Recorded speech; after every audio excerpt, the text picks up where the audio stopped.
Hey guys, what's up? It's Nico here. In this video, I'm going to teach you guys how I built my Mando chest piece. So the first thing we're going to do is we're going to go straight to the slicer. I'm going to teach you how I oriented this, and then we're going to go straight to post-processing. Alright guys, so here's how we're going to do the Beskar chest armor. As you guys can see, it's already on the build plate. This is the chest piece. This is the abs piece. For the chest piece, I flipped it upside down, and I put supports all underneath here. For both. I think, yeah, these are both upside down if I'm not mistaken. No, it's not. This one's upside down.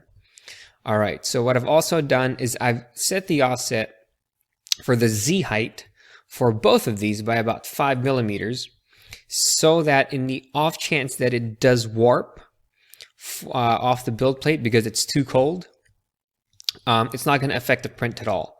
This is going to affect the supports. All right. So let's go look at the settings. I'm going to be using a 0.6 millimeter nozzle for this. It's automatic. Here are all my settings for retraction, coasting, and the nozzle wipe. I am going to be printing this at 0.3 millimeter layer height. Reason for that is we're going to be post-processing this anyway, which we're going to be smoothing it out. I just wanted to get this on and off the build plate fast. I just wanted to print it really fast. Infill 15%. We're going to include a raft as always to stabilize the support some more. No heated bed necessary. I'm going to be using the brown tape. And speeds, I'm going to be printing this at 0.8 millimeter, 80 millimeters per second for my speed. So, all right, those are my settings. You can also get this on the blog post that we're going to be doing for this. Is going to be linked in the description below. So I'm going to go ahead and get this printed, and then we're going to go straight to post-processing. All right, so all we're going to do is going to put about this much wood filler in a cup, and then we're going to put some water in it.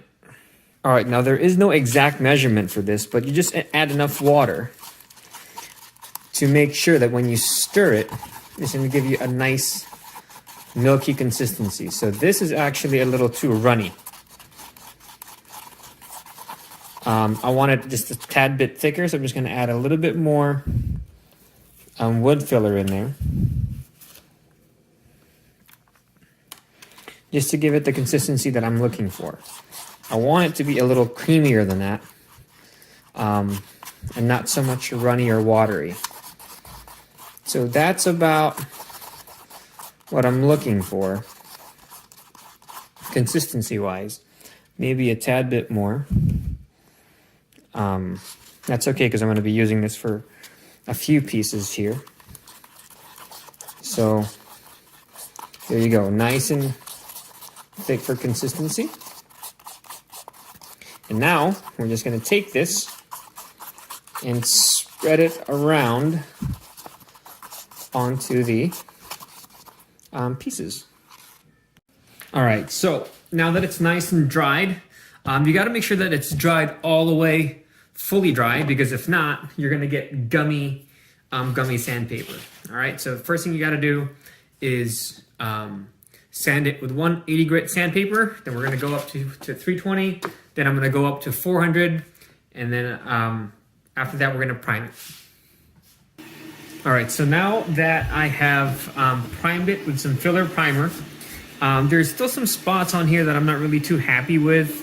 There's little tiny divots and little scratches on here from the print. Anyway, so what I'm gonna just do is I'm just gonna take a little bit of Bondo glazing spot putty, and I'm going to fill in those tiny little spots. And then, so I'm just going to take my finger and put it on those tiny little spots that I'm not too happy with.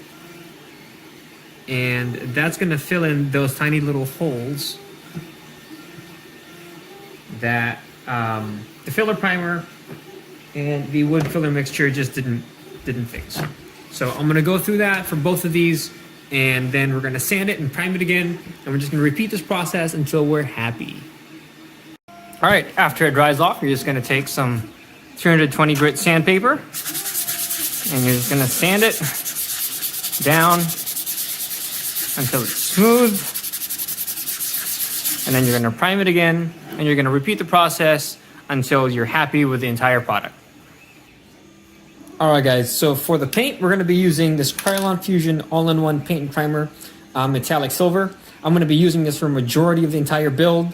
There are some things that are like brown, like the thigh piece, but for the most part, this is what we're going to be using.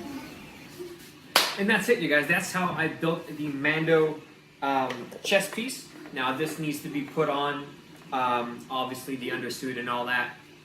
But yeah, so if I helped you guys out at all, please give me a thumbs up down below. Please hit subscribe. And I'll catch you guys in the next video where we're going to be doing the shoulders. We're going to be doing a whole build series on this, including the forearms, the thigh piece, and basically the big body parts for the Mando series. So, again, thank you guys so much, and I'll catch you guys later. Peace.